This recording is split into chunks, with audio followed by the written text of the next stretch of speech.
You're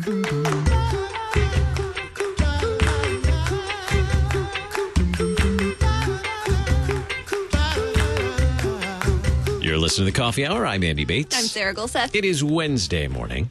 It is. And we get to talk about Lutheran women in mission on Wednesday. There's there's sort of alliteration. A little bit, yeah. Almost. I'm failing at my alliteration duties here. We need more people to send us alliterative phrases. So the LWML National Convention is coming up this summer. Mm-hmm. And that also means that the term of the current president is coming to a close. And we have the privilege of talking with our current LWML president today, Patty Ross. She's president of LWML and spending some time with us here at the International Center this week. Patty, thank you so much for coming in the studio and spending some time sharing stories about your time with LWML. Okay. Good morning, Andy and Sarah. Glad to be here. Who first invited you to LWML? I am a lifer as far as LWML goes. My mother was in LWML, so I started going to meetings with her, and it was always just part of my church life was LWML. So, what were some of the things you did when you were? What were some of the activities, or some of the ways that you were involved with LWML in the early years? In your early years.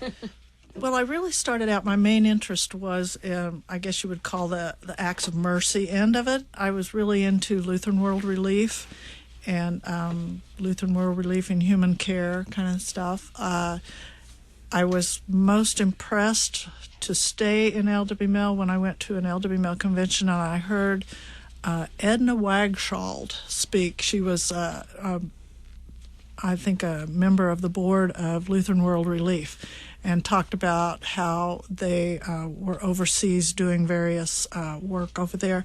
I just got really excited about what could be done to help people around the world through the LWML work that they do.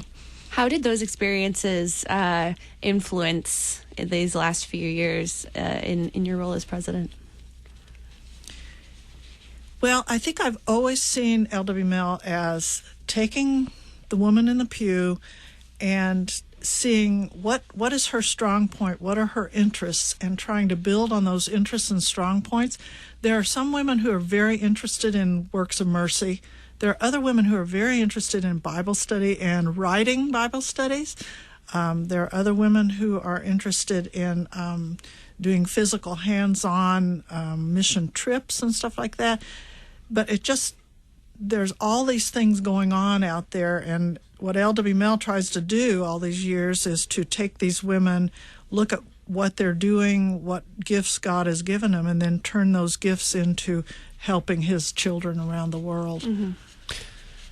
By God's grace, LWML is very organized from the local group at the congregation, all the way to regional and all the way up to the national convention. It's very organized, more so than any other organization that I've seen.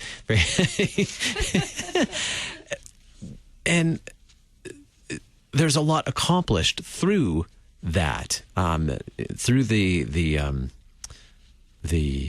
commitment of women in the local congregation to their connection with the other congregations and how they make that happen. Not only those things, that work happen not only in their local congregation, but then regionally and nationally and even internationally as well.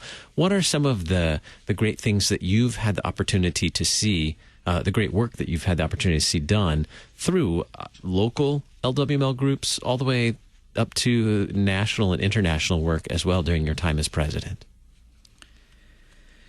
I think that when I go to the district conventions and I see what each of our 40 districts are doing in their district areas, and then also those districts, what they're doing in their local congregations, they're really individual districts. No two are the same. And so that uniqueness is still unified through the national group, and I like that because we're all on the same path. We're following the same leader. We're following the same command by Jesus, but we're doing that in different ways that are unique to the various districts. opportunity I had last November was to travel to the Philippines with Deaconess Ministries head Grace Rao, and saw the seminary and worked with some deaconess students over there that had received a lot of funding in the past from LWML. I mean, years ago. And seeing that those funds are still being used to propagate the church over there in the Philippines, and meet these young women who are dedicating their lives to becoming deaconesses over in the Philippines, which is not an easy area to travel in or to get around in, and the sacrifices they're making to train as deaconesses and be able to support that deaconess ministry through LWML funding of mission grants has been very eye-opening to me. I've also done several mission trips over the years and seen plaques on walls that said dedicated by the LWML. So there's a lot of evidence historically for what LWML has done, and hopefully we will continue to do that in the future, where we're helping build up the church at home and abroad. What are the key things that, when we look at multiple generations within LWML, what are the key things that the older generation can do to encourage the next generation of young women in LWML? What are the key things that, from your perspective, that need to happen, or that the older generation can do to encourage the younger generation? You know, the younger generation is so pummeled by things going on, schedules, things, and the social media and the computerized things, that sometimes there's a little lack of human relations, just one-on-one being with someone. And I think the older generation in LWML has a great chance to take a younger woman aside and say, look, you know, you are valued for who you are and what you're doing, and even though it may seem impersonal when you're on the internet and stuff, it's more personal one-to-one, and LWML tries to establish those times for women to get together and kind of celebrate the gifts that God has given them over their lives. The older women, I think, appreciate the younger women and the new ideas they're bringing forward. I know that a lot of women in LWML come in not knowing much about technology and stuff, and then the younger women help them learn that, and the older women can kind of help the younger women realize that some things are important and other things are not.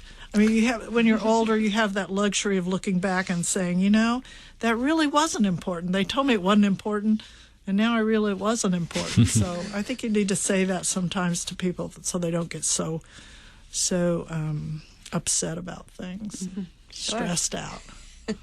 We all have a lot of stress. What have you learned over these last few years during your time? What are some of the things that you've learned? I don't know, about connections, or about building relationships, or about our church body at large, that you've learned in your time as president? Well, for one thing, communication is everything, but I don't have to tell you guys that.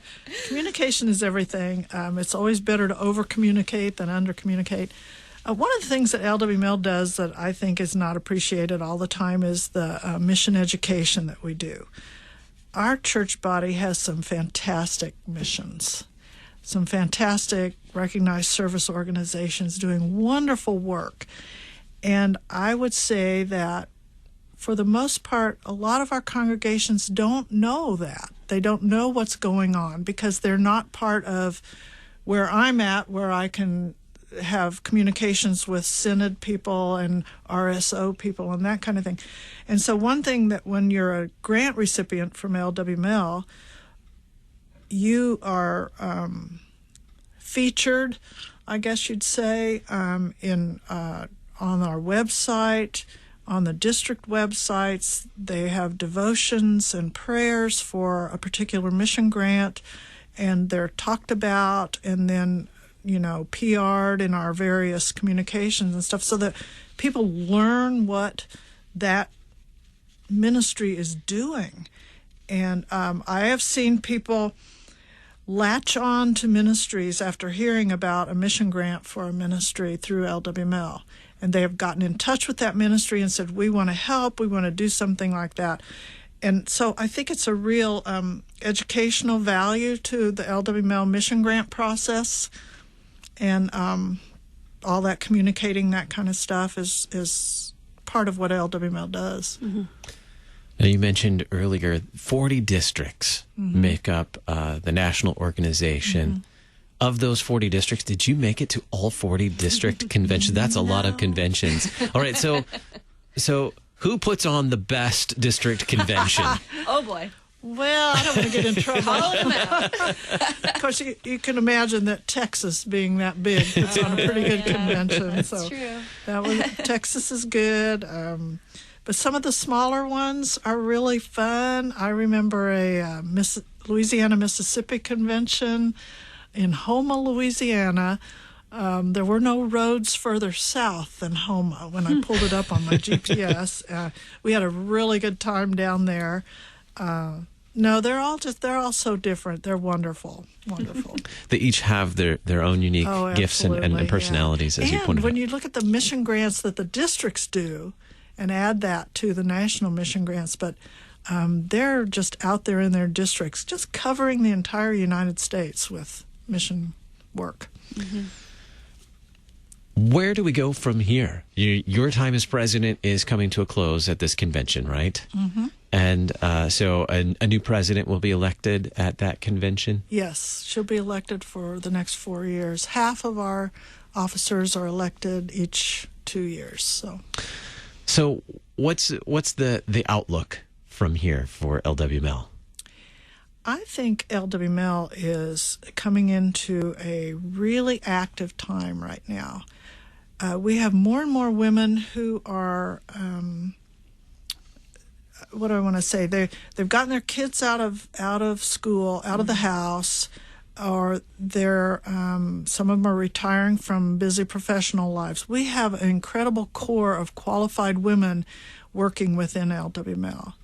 I also feel that the church itself is looking at that group of women and saying these are a strong bunch of women who are committed to the mission of the church, committed to Jesus Christ. They are very committed, and they're going to be our go-to people for a lot of work getting done within our church. Our church faces a lot of challenges. LWML has for years pushed outreach to multicultural women, to young women. That's what our church is doing, looking for. And I just feel like LWML is really coming into this where they're being recognized as a very strong group of strong women to help the church. Thanks be to God for the gifts of women in our church. Patty Ross, president of Lutheran Women in Mission, LWML, Lutheran Women's Missionary League. Thank you so much for being our guest on the Coffee Hour, and God's blessings on the final months of your service as president. Thank you, Andy. Hope to see you at our convention in Mobile in June. I'm Andy Bates. I'm Sarah Gulseth.